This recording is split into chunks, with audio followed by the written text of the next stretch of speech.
मित्रांनो, महाराष्ट्र विधानसभा निवडणुकांपूर्वी राज्य सरकारने लाडकी बहीण योजना सुरू केली होती। या योजनेद्वारे महिलांना दर महिन्याला 1500 रुपये दिले जातात। आतापर्यंत लाडकी बहीण योजनेचे काही हप्ते देण्यात आले आहेत। सरकारने विधानसभा निवडणुकीत या लाडक्या बहीण योजनेचे पैसे वाढवून 2100 रुपये दिले जातील असे आश्वासन देण्यात आले आहे। यानंतर महायुती सरकार बहुमताने निवडून आले।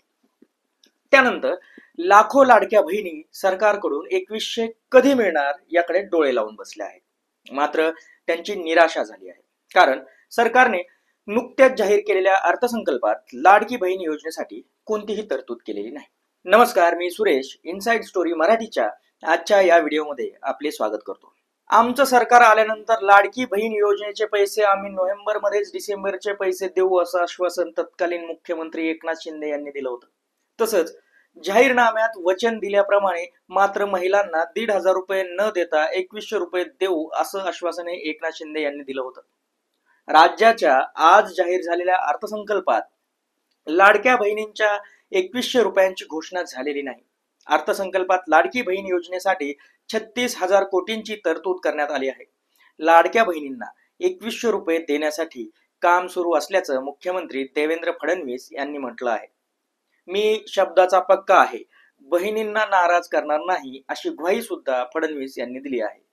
सध्या तरी लाडक्या बहिणींना 1500 रुपये मिळणार आहेत। जेव्हा 2100 देण्याचा निर्णय होईल तेव्हा आम्ही घोषित करू असं मुख्यमंत्र्यांनी म्हटलं आहे।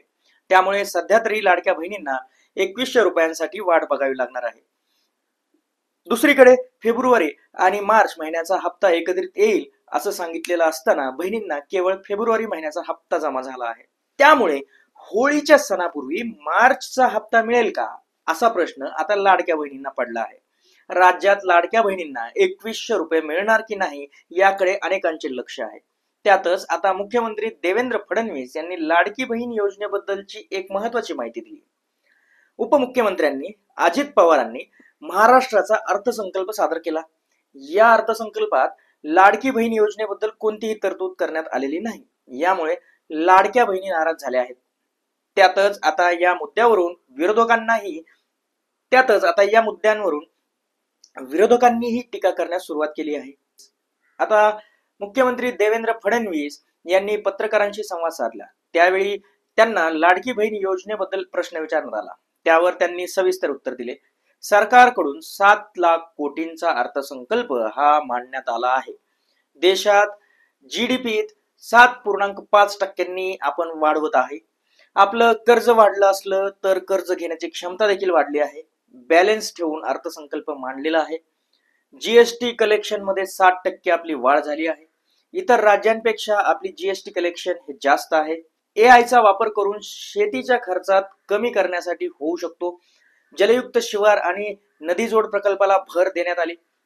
या अर्थसंकल्पाकडून आपण विकासाकडे जाऊ, यातून रोजगाराच्या संधी मिळतील असे देवेंद्र फडणवीस हे म्हणाले। अजित पवारांनी आतापर्यंत 11 वेळा अर्थसंकल्प मांडला। 13 अर्थसंकल्पांचा आतापर्यंत रेकॉर्ड आहे। तो दादा या टर्म मध्ये मोडतील आवश्यक तेवढी तरतूद केली आहे। 2100 देण्यावर आमचं काम सुरू आहे। योजना सुरू ठेवण्यासाठी आर्थिक शिस्त ठेवणं गरजेचं आहे। मागच्या ट्रेंड नुसार पैसे देण्यात आले आहेत।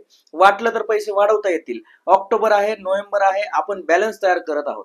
आपण आश्वासनं पूर्ण करू असे देवेंद्र फडणवीस यांनी म्हटलं आहे। एप्रिल महिन्यामध्ये सुद्धा 1500 रुपये मिळणार आहे। आम्ही घोषणा करू, पुढील महिन्यापासून 2100 मिळणार, तसे मग देऊ। काही लपवून घोषणा करणार नाही अशी मोठी घोषणा देवेंद्र फडणवीस यांनी केली आहे।